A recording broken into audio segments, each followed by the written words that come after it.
जो startup mindset वाले लोग इस पॉडकास्ट को देख रहे हैं उनको आपके एडवाइस देंगे जो थोड़ा सा कहीं डरते हैं कि रिस्क लें ना लें, क्या करना चाहिए, क्योंकि कई बार वही वाली बात कि गुड जो है वो आपको ग्रेट नहीं बनने देता। आप एक कंफर्ट जोन में होते हैं कि सब चल ही रहा है, तो क्या जरूरत, आप उनको क्या कहेंगे? हमारे यंग जनरेशन में सबसे बड़ी प्रॉब्लम है जल्दी हार जाते हैं। परसिस्टेंट नहीं है, बहुत जल्दी सोचने लग जाते हैं कि अरे यार हो ही नहीं रहा तो आज सुबह 3 दिन वॉक करी, अब चौथे दिन नहीं करेंगे कुछ हो ही नहीं रहा शरीर में तो यार कुछ नहीं हो रहा। तो परसिस्टेंस आज से 25 साल पहले पढ़ाई के स्तर में और आज के स्तर में, मतलब जो चीज़ मुझे 12वीं कक्षा में जाके पता लगती है वो मेरी बेटी को दूसरी तीसरी कक्षा में पता है और वो मुझसे बात कर पाती है। एक दिन हम दोनों ट्रैवल कर रहे थे, वो यूएस और इंडिया की इकोनॉमी की बात कर रही थी, तो मेरी मौसी बैठी थी, वो देख रही थी कि ये 8 साल की लड़की और ये 40 साल का आदमी यूएस इकोनॉमी पर डिस्कशन कर रहे हैं। वो ताज्जुब कर रही थी बच्ची को देख के। This is the thought process of the government. और आज की तारीख में हम लोग हर साल डबल ग्रो कर रहे हैं जस्ट बिकॉज गवर्नमेंट का इतना बड़ा सपोर्ट है। पूरे इकोसिस्टम जो करना चाहता है उसके लिए मैं बता रहा हूँ आपको, ये इकोसिस्टम गोल्डन टाइम चल रहा है सर। गोल्डन क्या, डायमंड क्या, प्लेटिनम क्या, उससे भी कुछ अच्छा होता है ना, मतलब वो चल रहा है। इस देश का इससे अच्छा समय नहीं है। Rajasthan Visionary Summit 2025, celebrating leaders, creating legacy. नमस्ते नमस्कार, आप सभी को मेरा प्रणाम। माय एफएम से मैं हूं आरजे कार्तिक और आप देखना शुरू कर चुके हैं Sanjeevani build home presents visionaries of Rajasthan, driven by Mahindra electric SUVs, good news partner Ritu IVF, energy partner INA solar, knowledge partner Jamuna Vidyapeeth and our health care partner is Nivik neuro trauma and multi speciality hospital. आज मैं आपको एक ऐसे leader से मिलवाने वाला हूं जो फाइनेंस की दुनिया की बात करें, इकोनॉमी की दुनिया की बात करें, अपनी ओर से बेहतरीन देने का प्रयास कर रहे हैं। राष्ट्र सेवा ही उनका एकमात्र ध्येय है, राष्ट्र निर्माण ही उनका एकमात्र लक्ष्य है। आज विजनरीज ऑफ राजस्थान के इस पॉडकास्ट एपिसोड में हमारे साथ जुड़े हैं सीए हिमांशु गोयल साहब। सर स्वागत है आपका। हेलो कार्तिक जी, कैसे हैं आप? मैं बहुत अच्छा। बिल्कुल, आपके बारे में बताना चाहूंगा ऑडियंस को कि सीए हिमांशु गोयल साहब जो हैं 20 साल से ज़्यादा का अनुभव रखते हैं और रेरा की बात करें, टैक्स लिटिगेशन की बात करें, पीएमएलए की बात करें, चैरिटेबल टैक्सेशन की बात करें, आप किसी भी फील्ड की बात कीजिए, बेहतरीन काम करते आए हैं। और इनकी जो कंसल्टेंसी है वो 50 से ज़्यादा शहरों में जो है क्लाइंट्स को स्ट्रेटेजिक एडवाइस जो है, सर्विसेज जो है वो प्रोवाइड कर रही है। और बहुत सारी नेशनल बॉडीज़ जो हैं, चाहे फिक्की हो, चाहे क्रेडाई हो, बहुत सारी जो ऐसी नेशनल बॉडीज़ हैं, 52 से ज़्यादा ऐसी संस्थाएं हैं जिनमें ये एडवाइजरी मेंबर के तौर पर या एग्जीक्यूटिव मेंबर के तौर पर या जो है उसमें बड़े पद पर जो है लगातार अपनी ओर से आप सेवाएं दे रहे हैं सर। तो वंडरफुल एक्सपीरियंस है आपका, एक बेहतरीन यात्रा रही है आपकी। अपनी यात्रा को अपने शब्दों में समेटते हुए कैसे देखते हैं आप? 20 साल प्रोफेशन के, ऑलमोस्ट 2004 में मैंने एग्जाम दिया था और 5 में क्वालिफाई किया था। आज 2025 में 20 साल हो गए। बहुत बदलते हुए देखा इस देश को और प्रोफेशन की ग्रोथ देखी है, इस इकोनॉमी की ग्रोथ देखी है। आज जहां हमारी इकोनॉमी है और आज से 20 साल पहले हम जहां थे, उसकी रिक्वायरमेंट्स बदल गई हैं, उसके लोग बदल गए हैं, जनरेशन्स बदल गई हैं। जो हम 1980s में बॉर्न लोग हैं और जो आज 2000 के बाद जो बॉर्न लोग हैं, उनकी सोच बदल गई है और पूरी दुनिया की सोच बदल गई है। जर्नी शुरुआत करी मैंने वेदांता रिसोर्सेज पीएलसी, एक कंपनी है जिसकी स्टरलाइट अनिल अग्रवाल जी जिसके मालिक हैं, वहां पर पहली जॉब करी थी। एक बहुत छोटी सी जॉब थी, दिल में देश की सेवा करने का मन था, जैसे भी आप कह रहे हैं कि देश की सेवा अभी भी करते हैं। तो मैंने सिविल सर्विसेज के एग्जाम्स की फिर उसके बाद तैयारी करी, 1-1.5 साल तैयारी करी, समय हुआ नहीं, तो फिर दिल्ली में एक प्रैक्टिसिंग फर्म को ज्वाइन किया, विवेक जैन एंड एसोसिएट्स करके, और वहाँ 8 साल टैक्स लिटिगेशन का काम किया। हजारों केसेस कराए, बहुत टफ से टफ केसेस कराए, सारी महारत्ना कंपनीज के कराए। अनफॉर्चुनेटली 2013 में फादर की डेथ हो गई। अब माँ सबसे बड़ा धर्म है, तो मैं दिल्ली रहता था उन दिनों, तो फैमिली को जयपुर शिफ्ट किया। अब जयपुर शिफ्ट होने के बाद जब आप 10 साल बाद शहर में आते हो तो शहर नया लगता है, लोग नए लगते हैं, काम नया लगता है। सही है। तो समझ में नहीं आता क्या करना क्या है। हाँ। तो एक दिन बैठ के ये सोचा कि क्या करना है, तो दिल में एक उमंग आई कि कुछ बहुत बड़ा करना है। शुरू से ही ऐसी फीलिंग रही है। हमारे फादर की जब डेथ हुई या उससे पहले जब भी हम उनसे इंटरेक्ट करते थे, वो हमें एक ही चीज़ कहते थे कि बेटा कुछ भी करो, दिल मजबूत रखना, और अगर दिल मजबूत है तो आप दुनिया में कुछ भी कर सकते हो। तो दिल बहुत मजबूत था, इरादे बहुत मजबूत थे। तो 2016 में सोचा कि चलो कुछ बड़ा करते हैं। तो पूरे देश में तो सब काम कर रहे हैं और देश में ग्लोबल फर्म्स बहुत कम हैं। दुनिया से तो देश में बहुत आई हुई हैं, बट देश से बाहर जाके काम करने वाली बहुत कम है। तो मैं आया अहमदाबाद गया और वहाँ पे इंटरनेशनल बिजनेस सीखने गया। तो मेरा मन था कि मैं न्यूयॉर्क, लंदन, दुबई, हांगकांग और सिंगापुर, ये 5 जगह अपनी फर्म एस्टैब्लिश करूँ। बट वहाँ जाके फिर ये सीखा कि अभी हम बहुत छोटे थे, क्योंकि मैं शुरुआत कर रहा था, ज़ीरो से शुरुआत कर रहा था जयपुर में वापस। तो मुझे वहाँ सिखाया गया कि अभी पहले 10 साल आप यहाँ मेहनत करो राजस्थान में, फिर 10 साल आप देश में मेहनत करो और उसके बाद 10 साल आप ग्लोब पे मेहनत करना। बस उस दिन का दिन है, वापस आया 1 जनवरी 2017 को। एक भी क्लाइंट नहीं था, 1 रुपए की फीस का जुगाड़ नहीं था और कोई टीम मेंबर नहीं था।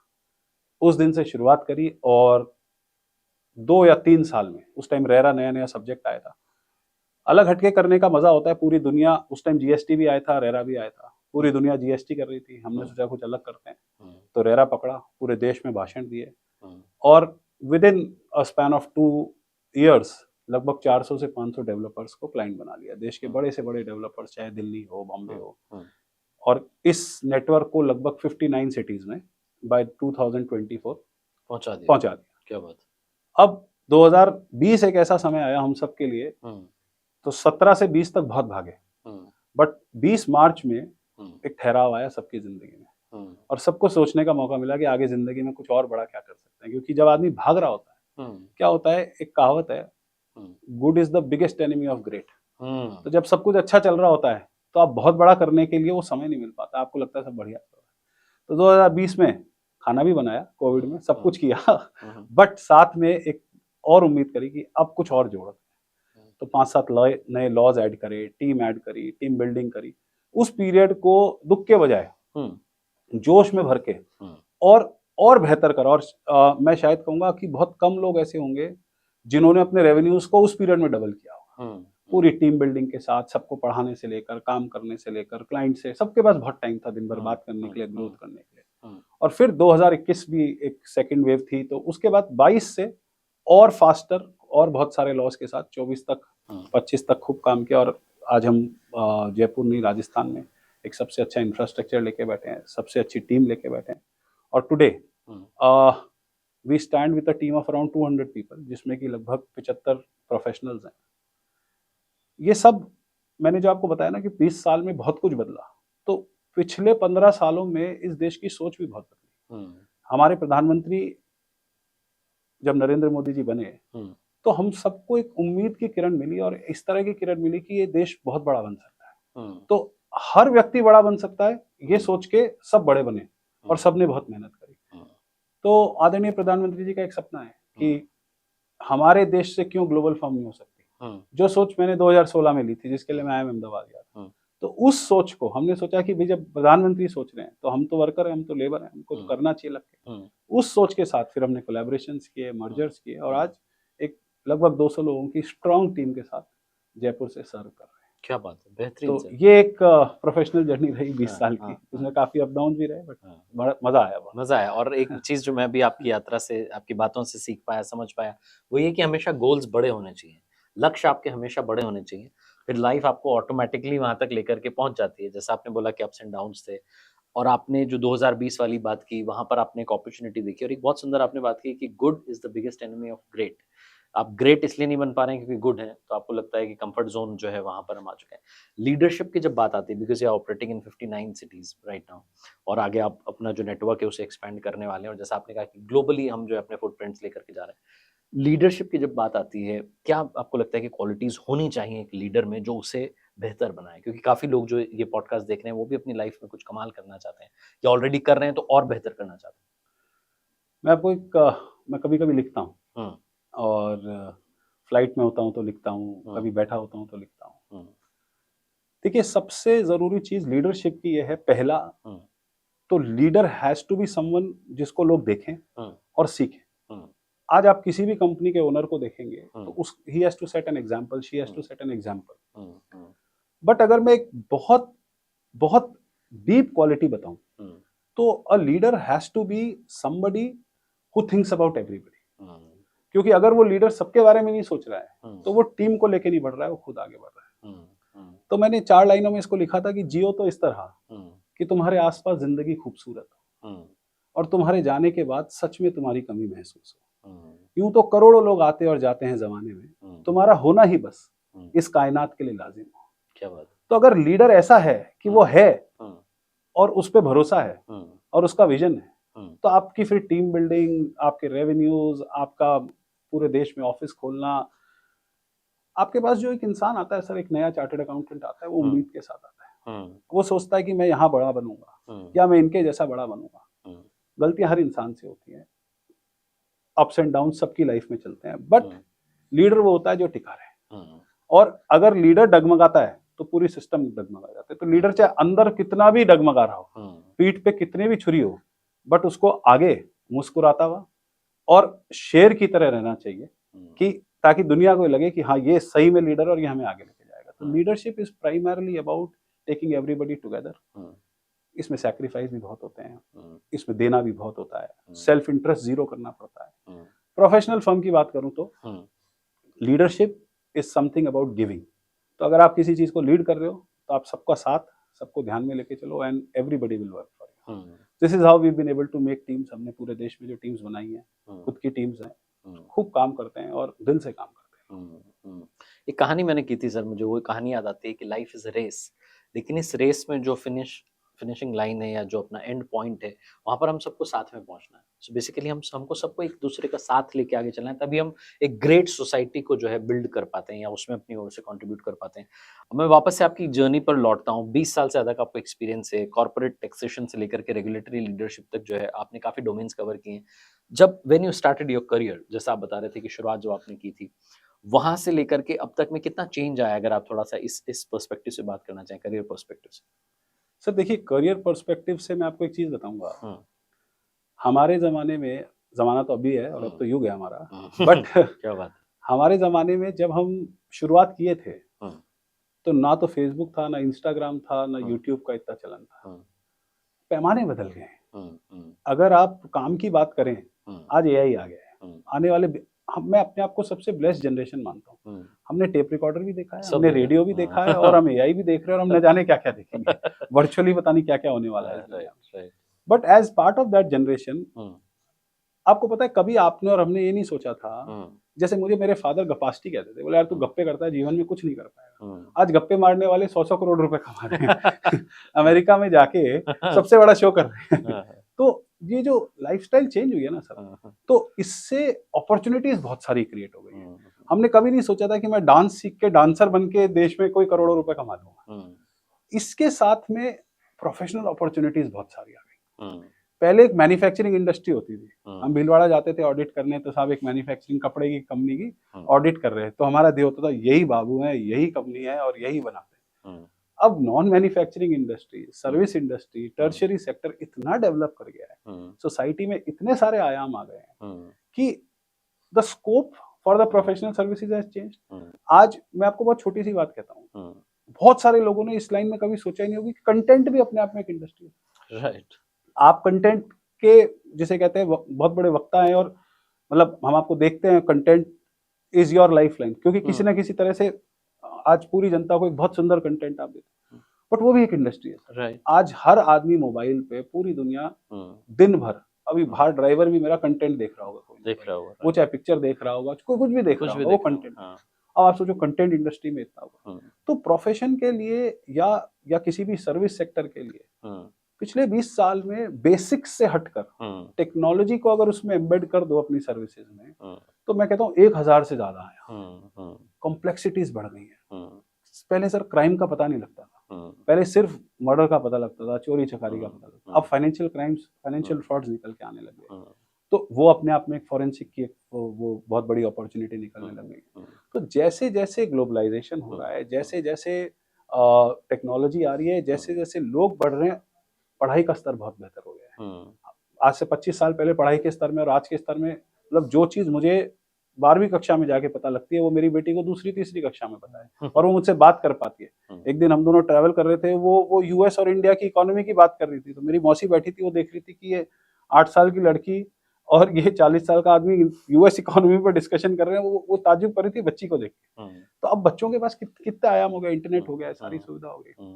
तो आई थिंक प्रोफेशनली 20 साल में, मैं आपको एक एग्जांपल देता हूँ छोटा सा। मैं एसोचैम की नेशनल एग्जीक्यूटिव कमेटी में था, तो हमारी पहली मीटिंग थी उस एग्जीक्यूटिव कमेटी की।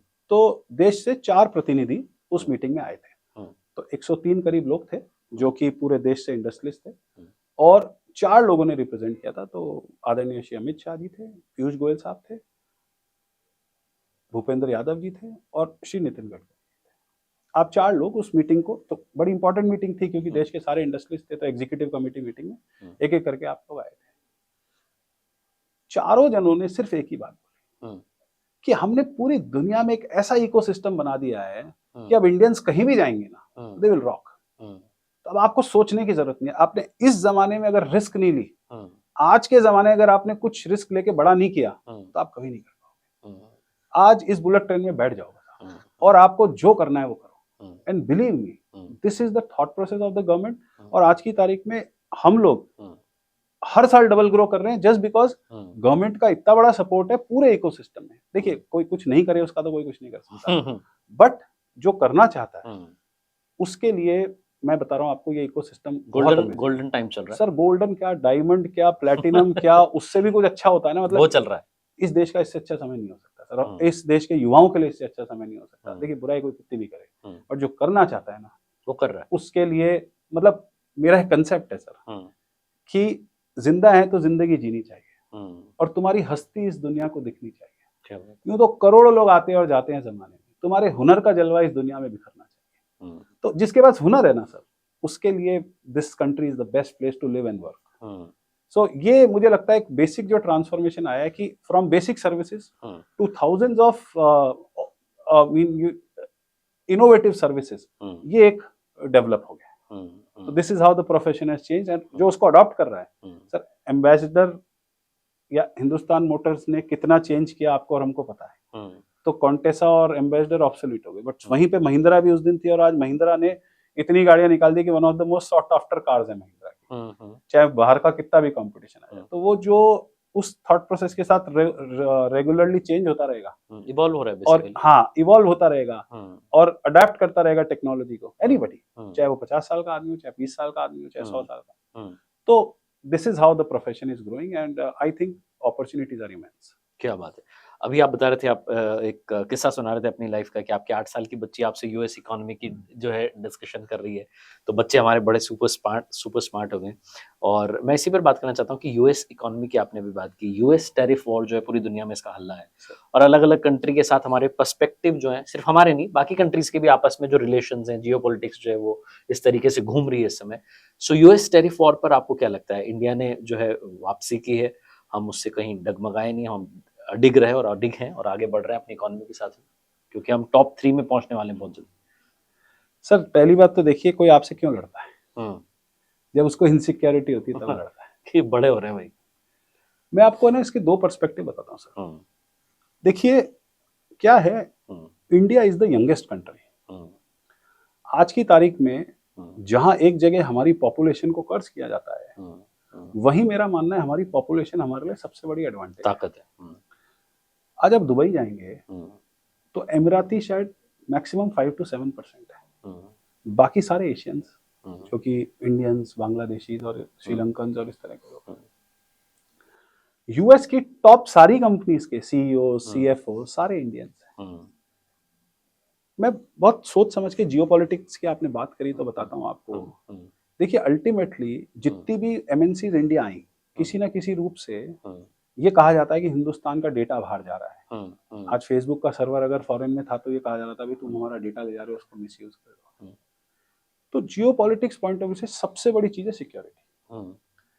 आज की तारीख में आपके इतने इंजीनियर्स वहां चले गए कि यूएस में लोगों को पढ़ने की आदत ही खत्म हो गई, क्योंकि वहां पर सर आज हमारे यहाँ पे बच्चा जनरली 21-22 साल का होकर जॉब करता है। वहाँ माँ बाप 14-15 साल की उम्र से कहते हैं भाई तू तेरा कमा, तेरा खा, तू चाहे मैकडॉनल्ड्स में नौकरी कर, चाहे कैसे कर। यूरोप पूरा हालत खराब है। You leave aside few 5-10 economies, other than that all old developed nations are struggling today because of, एक तो एज ज्यादा हो गई है तो लेबर नहीं है, वर्कफोर्स नहीं है। तो आज की तारीख, अभी जैसे H1B1 वीजा की भी बात आई, इवेंचुअली सब चीजें कैसे आ रही हैं कि भाई हमारी इंडस्ट्री चले। आज चाइना पूरा वर्ल्ड में माल डंप कर देता है, तो या इंडिया से बहुत ज्यादा एक्सपोर्ट हो रहा है, तो वहाँ की इकोनॉमी, वहाँ की जो अपनी इंडस्ट्रीज हैं, दे फील अनसेफ। तो टैरिफ वॉर, भाई टैरिफ वॉर आप इसको पॉलिटिकली कैसे भी लिंक करके कह दो कि साहब यूएस और इंडिया लड़ाई कर रहे हैं आपस में, हम्म, मुझे लगता है वो अपने आप को सिक्योर करने की कोशिश कर रहे हैं, क्योंकि वो ये मान चुके हैं कि आप नंबर 3 बोलते हो, मैं इसको नंबर 1 इसलिए बोलता हूँ क्योंकि जब नंबर 1 जो कहता है खुद को नंबर 1 और 3 से लड़ रहा है तो इसका मतलब वो मान चुका है कि ये सबसे बड़ा कंपटीशन है। मैंने थोड़ी देर पहले बात की थी कि we are the fastest growing nation, we are the fastest growing economy, and one day there is no doubt जो 2047 का विजन है और जो आत्मनिर्भर भारत के बेसिस पे प्रधानमंत्री जी अमृतकाल की बात कर रहे हैं, maybe 2047 we are the leading economy of the world. So tariff war primarily, अगर टेक्निकली छोटी सी बात करें तो what is that? That is something कि आपके गुड्स हमारे यहाँ आएंगे तो हम ये ड्यूटी चार्ज करेंगे, इतनी एक्स्ट्रा चार्ज करेंगे, तो आपको अपनी इंडिजिनस इंडस्ट्री को ग्रो करना है। अच्छा, वहां पे कोई बिजनेस नहीं करना चाह रहा, वहां पे कोई जॉब नहीं करना चाह रहा, वहां पे कोई पढ़ना नहीं चाह रहा, क्यों? आपने सोशल सिक्योरिटी बहुत दे दी। तो मेरे को लगता है it is from their perspective, it is principally to save themselves. ऐसी कोई लड़ाई इस तरह की मुझे नहीं लगता कि कोई कंट्री इंडिया से सोचेगी, क्योंकि इंडिया आज की तारीख में उनका भी तो सबसे बड़ा कंज्यूमर है। राइट। आज चाइना का India one of the biggest consumer होगा, तो यूएस के लिए भी आज सारा उनका पैसा तो हिंदुस्तान की कंपनियों में लगा हुआ है, मेजर। तो हम उनके लिए एक बहुत बड़े, मतलब उनके प्रोडक्ट्स के भी बहुत बड़े कंज्यूमर है। So tariff war is primarily their safety to my point of view. और उसके बाद में अब इंडियन पर्सपेक्टिव से देखें तो दोनों एस्पेक्ट है सर। एक्सपोर्ट्स कम हुए हैं क्योंकि कंपटीशन बढ़ गया, आज उन्होंने इंडिया पे ज्यादा टैरिफ लगा दिया और दूसरी कंट्री पे कम लगा दिया। तो वही चीज जो इंडिया से जाएगी वो $100 की होगी और बाहर से आएगी वो $80 की होगी, तो इंडियन एक्सपोर्ट्स हिट होंगे, हुए भी हैं। बट सर क्या होता है, हमारे यहाँ ना एक वर्ड इन्वेंट हुआ था, जुगाड़, और उससे पूरा देश चल रहा है।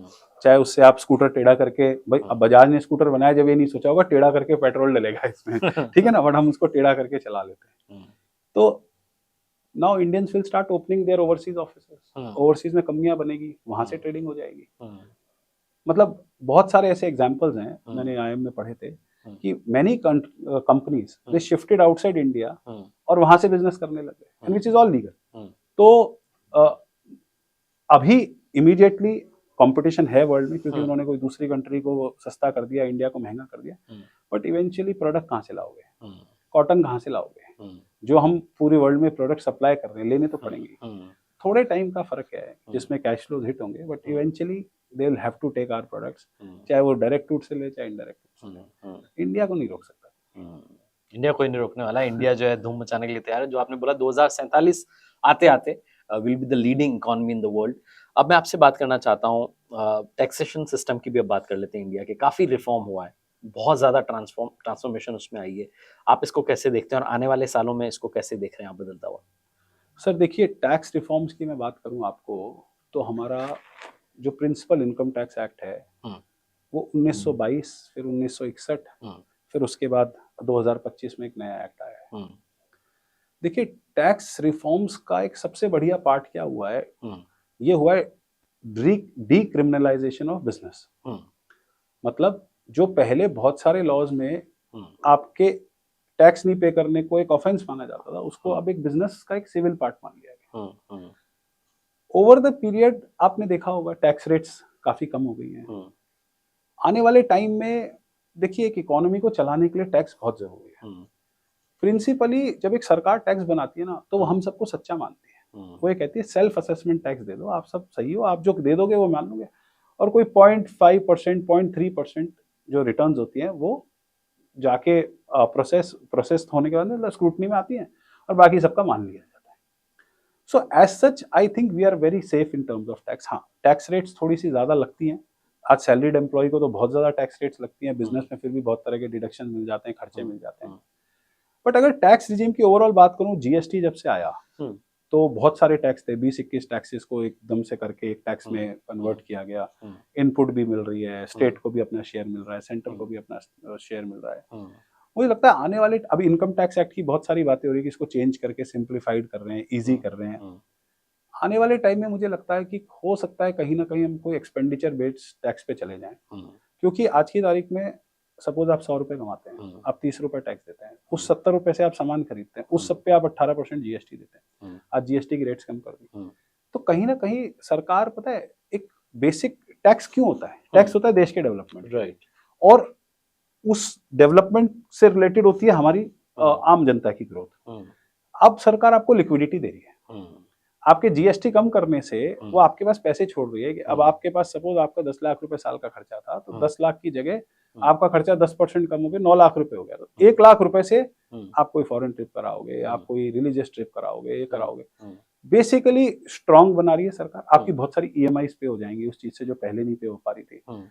तो टैक्स रिफॉर्म्स में देखें तो बहुत पॉजिटिव टैक्स रिफॉर्म्स हैं। Over the period tax rates have reduced, government ने मैन्युफैक्चरिंग को खूब बेनिफिट दे रखे हैं। जो इनडायरेक्ट टैक्स सिस्टम है वो एक बहुत बढ़िया फुल प्रूफ सिस्टम बन गया है देश में। आने वाले टाइम में मुझे पर्सनली लगता है कि हो सकता है हम एक्सपेंडिचर टैक्स में मूव कर जाएं और खर्चा करेंगे, या जैसे दुबई में होता है, अभी बहुत रिसेंटली कॉर्पोरेट टैक्स लगा है, अदरवाइज वहां आप खर्चा करते हो और वो आप जो वैट पे करते हो उससे इकोनॉमी चलती है पूरी। So that can be a good thing. सरकार मुझे लगता है हर बार कुछ ना कुछ छूट देती है, साल दो साल में तो छूट बढ़ते बढ़ती जा रही है। ऐसे हमारी इकोनॉमी बढ़ती जा रही है, हम लोग भी ग्रो कर रहे हैं। और बाकी आपने एक बहुत बेहतरीन बात की कि गोल्डन जो है पीरियड चल रहा है, अमृतकाल चल रहा है, उसको मैं ये कहूँगा। और उसमें भी अगर हम ग्रो नहीं कर रहे हैं, उसमें भी अगर हम कुछ नया नहीं कर रहे हैं, थोड़ा सा रिस्क नहीं ले रहे हैं, तो शायद हम कहीं पीछे रह जा रहे हैं। आखिरी में मैं इसी सवाल से इस पॉडकास्ट को जो है समाप्ति की ओर ले जाऊंगा कि जो लोग स्टार्टअप, मैं सिर्फ सीए की बात नहीं करूंगा क्योंकि आप बेहतरीन वक्ता हैं और पूरी ओवरऑल इकोनॉमी पर हम बात कर रहे हैं, तो उनके लिए तो आई एम श्योर आपकी ओर से ये एडवाइस रहेगी। बट जो स्टार्टअप माइंडसेट वाले लोग इस पॉडकास्ट को देख रहे हैं, उनको आप क्या एडवाइस देंगे, जो थोड़ा सा कहीं डरते हैं कि रिस्क लें ना लें, क्या करना चाहिए? क्योंकि कई बार वही वाली बात कि गुड जो है वो आपको ग्रेट नहीं बनने देता, आप एक कंफर्ट जोन में होते हैं कि सब चल ही रहा है ना, तो क्या जरूरत है? आप उनको क्या कहेंगे? मैं आपको एक बात बताऊंगा सर, कि अगर सोचेंगे नहीं तो कर नहीं सकते, और करेंगे नहीं तो देख नहीं सकते। आज इंडियन बिग 4 बनाने की जब बात आई, या इंडियन टॉप 100 फर्म्स बनाने की बात आई, इंडिया में बहुत सारी फर्म्स अच्छा काम, बट हमने पहला इनिशिएटिव लिया, तो आज पूरा शहर हमको देख रहा है कि यस, इन लोगों ने स्टेप ले लिया। तो स्टार्टअप के लिए या यंग जनरेशन के लिए मेरा ये कहना है, देखो पहले तो अपने बेसिक्स क्लियर करने चाहिए। मैं आज कुछ करने लग जाऊं बट मेरी उसकी तैयारी नहीं है, तो बिना तैयारी के मुझे किसी चीज को नहीं करना चाहिए। जैसे मैं हमारे प्रोफेशन में कहता हूँ कि सबसे पहले परयूज, पढ़ो किसी चीज, फिर प्रिपेयर, फिर अपने आप को तैयार करो, फिर प्रीच, उसके बारे में बात करो, फिर प्रैक्टिस, फिर उस काम को करो, और फिर फिफ्थ है परसिस्टेंस। हमारे यंग जनरेशन में सबसे बड़ी प्रॉब्लम है जल्दी हार जाते हैं, परसिस्टेंट नहीं है, बहुत जल्दी सोचने लग जाते हैं कि अरे यार हो ही नहीं रहा, तो आज सुबह 3 दिन वॉक करी, अब चौथे दिन नहीं करेंगे, कुछ हो ही नहीं रहा शरीर में, तो यार कुछ नहीं हो रहा। तो परसिस्टेंस, तो जब ये 5P कर लेते हो ना आप, तो 6P है प्रोस्पेरिटी, वो अपने आप आ जाता है। क्या बात। और मैं बहुत बार मेरा एक मैं जो लिखता हूँ उसमें मैंने एक सोच दे जाता हूँ आज आपके श्रोताओं को। ये सोच इसलिए मुझे लगता है जरूरी है कि मैं एम्पावर करता हूँ लोगों को। मैं मतलब मेरा काम है लोगों को पावर देना, आग लगाना लोगों में। तो एक इंसान खुद के अंदर आग कैसे लगा सकता है? क्योंकि आप तो बहुत लोगों में लगा देते हैं, बहुत अच्छी अच्छी बातें करते हैं, बट सुनने के 1 घंटे बाद फिर क्या होगा? उसके अंदर कैसे आग लगेगी? तो मैं मेरी लाइफ का जो क्रक्स है वो बताता हूँ कि जम के करो जो भी करो, और दम से करो जो भी करो। जम के करो जो भी करो और दम से करो जो भी करो। दुनिया सोचे कि ये शोर कहां से आया है, और तुमको देख के कहे, किसको? तुमको देख के कहे कि सच में कोई शेर आया है। क्या बात है। तो वो जज्बे के साथ अगर आप काम करोगे कि यार मेरी पर्सनैलिटी ऐसी दिखनी, और मैं अपनी जान लगा रहा हूँ, बस उसके बाद फिर भगवान भी आपके साथ है, परिवार भी आपके साथ है, दुनिया भी आपके साथ है, देश भी आपके साथ है, लोग भी आपके साथ है, टीम भी आपके साथ है, जब आप अपनी मेहनत कर रहे हो। मैं सर छोटा सा एग्जांपल दे रहा हूँ क्योंकि बहुत सारे प्रोफेशनल सुन रहे होंगे। मैं जब जयपुर आया तो फर्क क्यों कर पाया? 7 साल में टॉप 5 में या टॉप 10 में जगह क्यों ले पाया? मैं जयपुर आया तो मैंने देखा कि लोग ज्यादातर 11 से 6 काम करते हैं। तो मैंने कहा यार कुछ अलग करना है तो इसको रिवर्स कर देते हैं। अच्छा। तो मैंने सुबह 6 से रात को 11 तक काम करना शुरू कर दिया। वर्क लाइफ बैलेंस पे कभी आपके बहुत सारे मैंने पॉडकास्ट सुने हैं, उस पर देखेंगे एक चक्कर, बट एक स्टेज पर वर्क बहुत इंपॉर्टेंट होता है, फिर उसके बाद लाइफ बैलेंस हो जाती है अपने आप। तो आप सोचो आपने 10 घंटे एक्स्ट्रा चुरा लिए अपने, तो जब शुरू में कुछ करना है ना, लग जाओ, भूल जाओ, नींद अपने आप आ जाएगी, है ना। 1 दिन में 7 बार और 7 दिन में 1 बार बहुत है, बहुत है। हमारी बॉडी इस तरह से डिजाइन है। तो जब जम के करोगे, लग के करोगे, और सबसे बड़ी चीज है सर परसिस्टेंस के साथ लगातार करते। तो मुझे नहीं लगता दुनिया में कोई भी सपना अधूरा रहेगा, कोई भी चीज़ अधूरी रहेगी। मैं मतलब बहुत सारी तरह की इंडस्ट्रीज़ के लोगों के साथ डील करता हूँ। जिस भी व्यक्ति ने लगातार मेहनत करी है वो बहुत आगे बढ़ा है। क्या बात है, मजा आया। सीए हिमांशु गोयल से हमारे साथ आज के इस पॉडकास्ट में जुड़े, विजनरीज ऑफ राजस्थान में विजनरी हमारे राजस्थान के। Thank you so much sir जुड़ने के लिए। और आपकी यात्रा 1 जनवरी 2017 में याद रखूंगा ये तारीख। मेरी भी लाइफ जो है 2017 से ही बदली है। मेरे भी जीवन में जो बदलाव आए हैं, पॉजिटिव बदलाव 2017 अक्टूबर से आए। तो मेरी एक अलग कहानी वो कभी और आपको सुनाऊंगा। लेकिन मैं कहना चाहूंगा कि आज जब हम इस पॉडकास्ट की शुरुआत में बैठे थे और बहुत सारे सवालों की लंबी फहरिस्त थी मेरे पास में, सर ने कहा कि हम कोशिश करेंगे कि ऑडियंस को वो बताएं जिससे ऑडियंस की लाइफ चेंज हो पाए। मैं अपने फील्ड का बहुत सारा ज्ञान दे जाऊं जो ऑडियंस के काम ना आए तो मजा नहीं आएगा। ऑडियंस की लाइफ में जो आपने कहा कि मैं आग लगाने का काम करता हूं, अंदर जज्बा पैदा करने का काम करता हूं, और जब इन्होंने कर दिखाया तो हम भी कर दिखा सकते हैं, हम भी कमाल कर सकते हैं। Thank you so much sir for inspiring अस। और सर के लिए मैं यही कहूंगा, कर दिखाया कुछ ऐसा कि दुनिया करना चाहे आज हिमांशु जी के साथ। Thank you so much sir, बहुत बहुत धन्यवाद, प्रणाम आपको। Thank you. देखते रहिए हमारे साथ Sanjeevani build home presents visionaries of Rajasthan, driven by Mahindra Electric SUVs, Good News partner Ritu IVF, Energy partner INA Solar, Knowledge partner Jamna Vidyapeeth, and our healthcare partner is Nivik Neurotrauma and Multi-Speciality Hospital.